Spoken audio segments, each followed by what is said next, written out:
Jesucristo, masunurin kang kordero sa katubusan ng tao, hain sa krus ang buhay mo.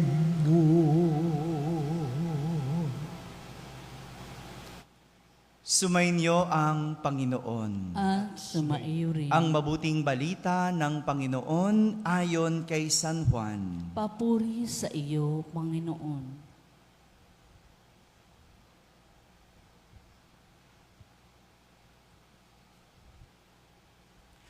Noong panahong iyon, habang nakahilig kasama ng kanyang mga alagad, nagugulumihanang sinabi ni Jesus, "Tandaan ninyo, ako ay ipagkakanulo ng isa sa inyo."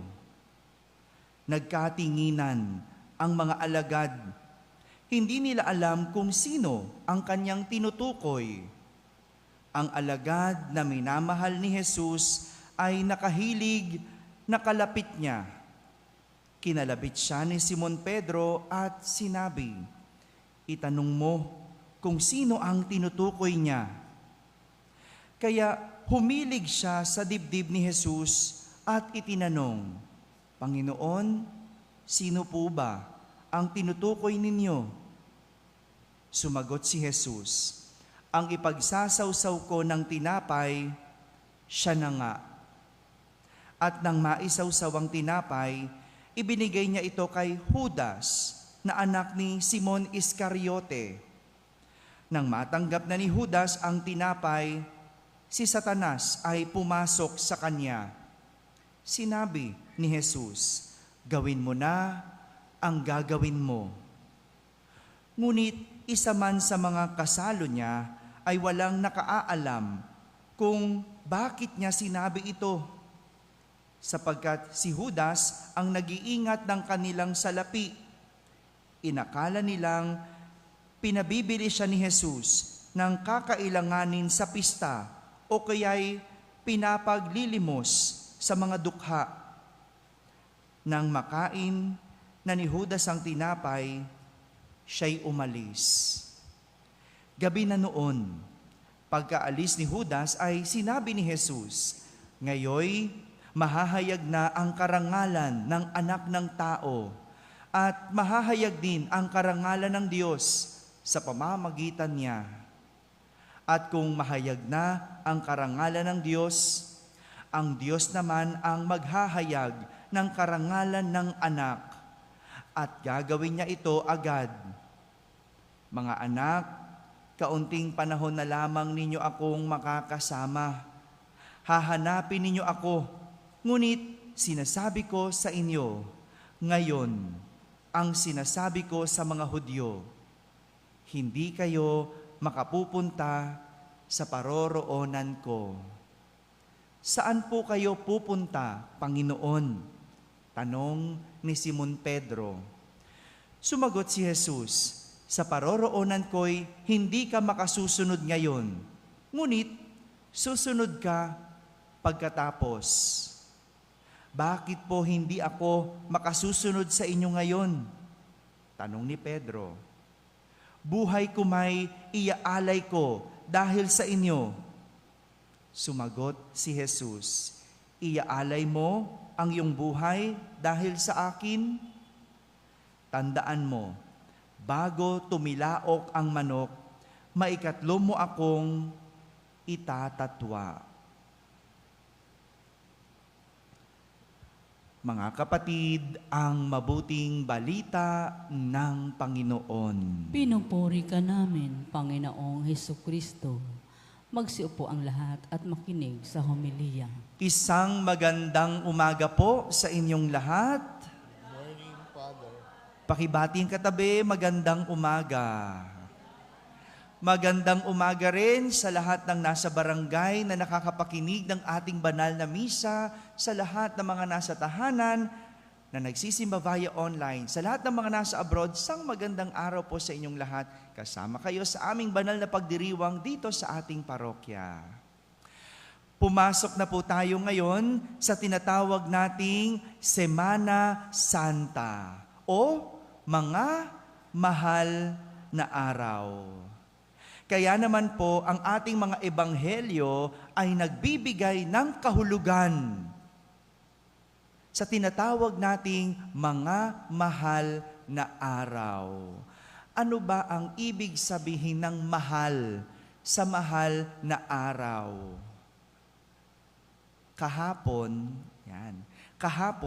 narinig natin sa ebanghelyo na ikinuwento ni San Juan ang pagdalaw ni Jesus sa kanyang mga kaibigan. Naalala niyo pa po, yung mga nagsimba kahapon, yung mga magkakapatid na kaibigan ni Jesus na sina Marta, Maria at Lazaro. Binisita ni Jesus. No? Kaibigan niya talaga ito dahil madalas niyang bisitahin. At sa kwento kahapon, habang kasalo ni Lazaro si Jesus, binuhusan ni Maria ng mamahaling pabango ang paa ni Jesus at pinunasan ng buhok bilang pagpapakita ng kanyang pagmamahal sa kanyang kaibigan na si Jesus. Pero para kay Judas, nandun si Judas, nakita niya. Nang makita niya ang ginawa ni Maria, ano sabi? Sayang lang ang pabango. Sayang ang mamahaling pabango na ibinuhos sa paa sapagkat ito ay mahal. Totoo naman, di ba? Pag naglagay tayo ng pabango, di ba? Saan lang natin nilalagay? Diyan lang, no? Sa mga pulso lang, no? Yung dito nga sa pulso natin sa may kamay, pinagsasama na lang natin, no? Isang spray na lang, no? Ganon natin katipid. Lalo na pag mamahalin ang pabango. No? Kaya hindi masisi si Judas eh. Sayang, binuhos sa paa. Parang pinanghugas ng paa ang pabango. Nakwenta agad ni Judas eh, no? Magkano yun, no? Nakwenta niya isang bote. Nakwenta niya sa isip niya. Para kay Judas, sayang ang pabango. Sana daw, ipinagbili na lang daw ito. Talaga naman si Judas, no? Pagdating sa pera, ang bilis. No? Ganyan talaga si Judas. Ganyan ang mga Judas. Pagdating sa pera, ang bilis. Hello. Daming mabibili sa pera, no? Mahal, ibig sabihin, mataas ang halaga. Di ba po? Pag sinabing mahal ang bilihin, mataas ang presyo. Ang taas. No? Ito ang mahal na araw. Sa mga darating na araw, mataas na halaga ang ibinigay ni Jesus para sa katuparan ng kaligtasan ng sangkatauhan. Kung si Maria, ang binigay niya, mahal na pabango, hindi siya nagkwenta gaya ni Judas. Hindi siya nagtipid. Hindi siya nagtingi. Binuhos niya. Mamahalin. Lahat. Inubos. Si Judas, tila nagkukwenta.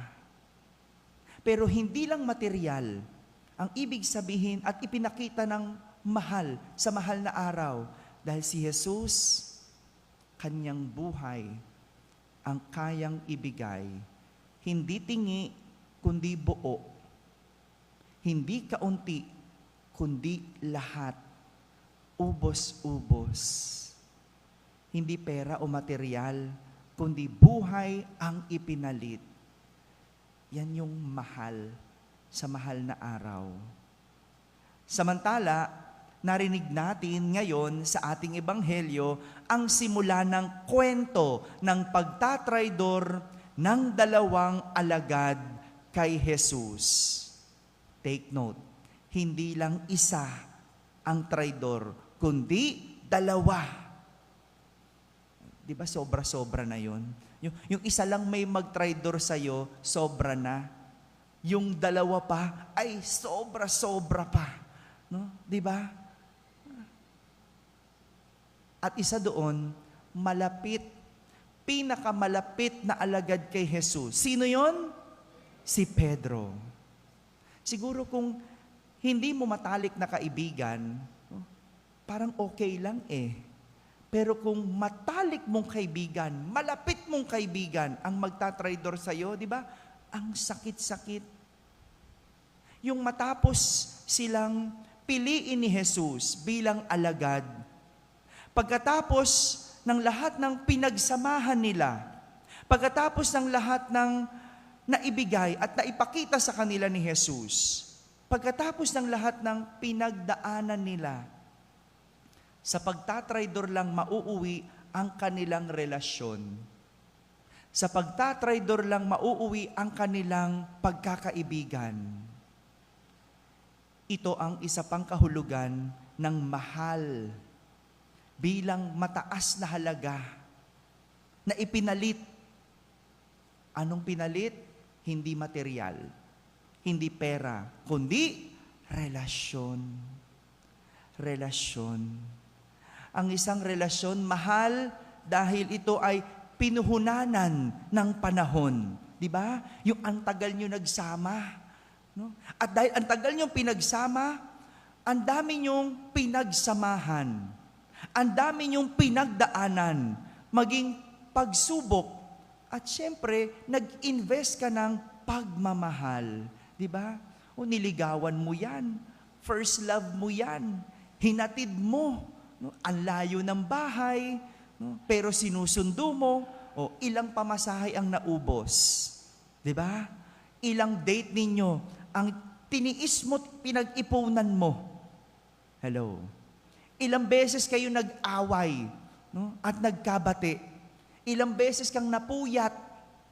Di ba? Tapos, sa huli, masasayang ang pinagsamahan. Pagtatraidor, panloloko mauuwi. O di ba? Ang mahal nung ininvest mo eh. Tama ba ako? Di ba ganun? Pagka kayo'y nakikipagkaibigan, pag kayo'y nakikipagrelasyon, nag-i-invest kayo. Kaya mahal makipagrelasyon. No? Hindi lang material, pero yung pinuhunanan mo ng buong puso, pinuhunanan mo ng buong isip, binigay mo yung lakas. Tapos sa huli, panloloko, pagtatraidor mauuwi. Hindi ba ang sakit nun? Di ba?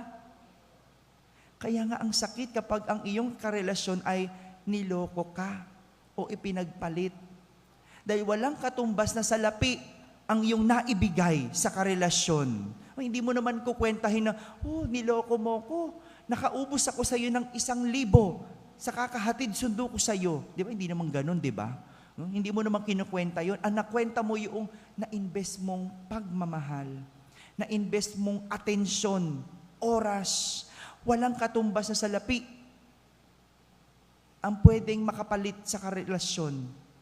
Mabuti pa nga ang pera, pwedeng kitain at pwedeng maibalik. Pero yung naibigay mo sa karelasyon, hindi na. Hindi mo mababalik yung panahon. Hindi mo mababalik yung pagod na binuhos mo. Yan ang mga mahal na araw. Yan ang ibig sabihin ng mahal sa mahal na araw. Yung ang naibigay, ang naisuko, relasyon. Relasyon. Pero mas lalong tumaas pa ang halaga ng relasyon at pagkakaibigan ni Jesus at ng dalawang alagad na ito nang sila ay pinatawad at minahal ni Jesus. Sa totoo lang, hindi na sayang lahat. Dahil si Jesus pinatawad naman eh. Sinong nagsayang? Si Judas. Si Pedro, napatawad pa eh. Humingi pa ng tawad. Nagbalik loob. Kaya yung relasyon man nila, naibalik. At mas tumaas pa ang halaga. Ba't tumaas? Kasi pagkatapos kang niloko, ay pinatawad mo. Tinanggap mo na parang walang nangyari. Ganyan ang ibig sabihin ng mga mahal na araw. Mataas ang halaga. Kaya nga natin ito pinagdiriwang kasi mataas ang halaga. Pinahahalagahan natin ito. Malalim ang ating pagpapahalaga dahil ito ay tungkol kay Kristo. Tungkol kay Jesus na nagbigay ng lahat, buo, hindi nagtingi. Binuo kung ano man ang sinira ng ibang tao. Yan ang ibig sabihin ng mahal na araw. Kaya mga kapatid, no, ito yung ating pagninilayan. Ito yung ating pinagdiriwang. Ang relasyon ay mahal dahil ito ay may katumbas na halaga. May mataas na halaga. Hindi salapi ang makatutumbas kundi pagmamahal. Ito yung sinayang ng mga traidor na alagad ni Jesus.